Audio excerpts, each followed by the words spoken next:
Today I'm going to talk about Neverdead on the PlayStation 3. And as always, I'm going to start with the negatives because boy, there are a lot of those here. First of all, the guns that you get to use in the game feel extremely underpowered. It feels like it takes forever to kill enemies with guns, so if you want to be effective, you're gonna have to go for melee range. The game offers skills, but unfortunately you only have limited skill slots, so you can never really carry too many on you at any given time, which is very annoying because by the end of the game there are a lot of skills that you will have never tested before. You get to have a companion, but that companion is very vulnerable and needs to be revived when he dies, and that's really annoying. You just need to constantly revive your companion, and it just distracts so much because you look and suddenly you see your companion somewhere in the distance having their ass kicked, and you gotta run over there and help them. Unfortunately, like in many of these games, you end up fighting in arenas, meaning that you enter a room, the room suddenly is blocked off, and you cannot leave this room until you've defeated all the enemies. I do understand that this is kind of a hack and slash game, but I do not like this because it feels limiting, and it really shouldn't be this way. And speaking of defeating all the enemies have special structures, which can also be enemies, by the way, and these structures will spawn more minor enemies the whole time. So at some point you will notice that the enemies keep spawning, and the only way to really defeat them is to find the spawning enemy and destroy that one first, and there are always several ones of them. So this can be very annoying. Your main protagonist feels very weak. You have this dismemberment mechanic, which basically means that you get hit and you fall apart or lose some of your parts, and he's supposedly immortal, but some enemies can suck in your head and kill you this way. But this just feels so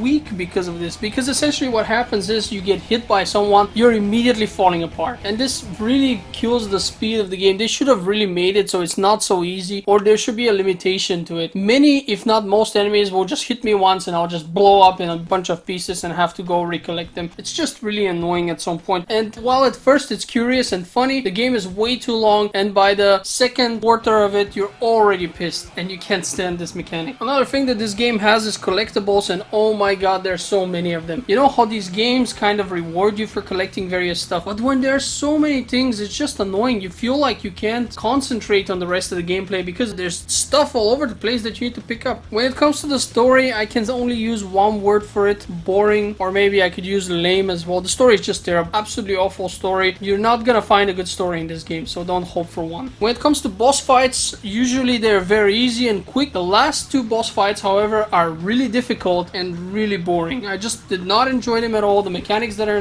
used there did not feel right, and overall it felt in many cases like I had to cheese them because the difficulty spike was just so extreme. All of a sudden you have first these easy bosses, and then by the end you have these two crazy difficult ones, which I had to replay many times, especially the absolute last one. It's just awful. There's almost no variety when it comes to enemies as well. You just got a few enemy types, and that's all you're gonna see throughout the game. It's something that I really missed. Of course, it wouldn't be a bad game if it didn't feature lots of quick time events. Now, there aren't that many here as in some other games. I mean, we have to consider that some games are straight out just quick time events, and that's it, that's the whole game. This is not the case here, but you got enough of them to feel like you're breaking your game path while playing. Definitely not something that I enjoy. Ultimately, when I think about the game, I can judge it as barely fun. At first, there were many interesting things, such as tearing off your head and throwing it somewhere to solve puzzles in this way, but ultimately it just didn't feel like a fun game. By the end, I was just bored and wanted it to end. Not to mention that the protagonist is absolutely not likable, that the jokes are 99% of the time super lame, but it's not all bad. There are a few good things about the game. First of all, the voice acting is somewhat okay. It's not the worst I've heard, but it isn't by far the best either. The idea is very original, and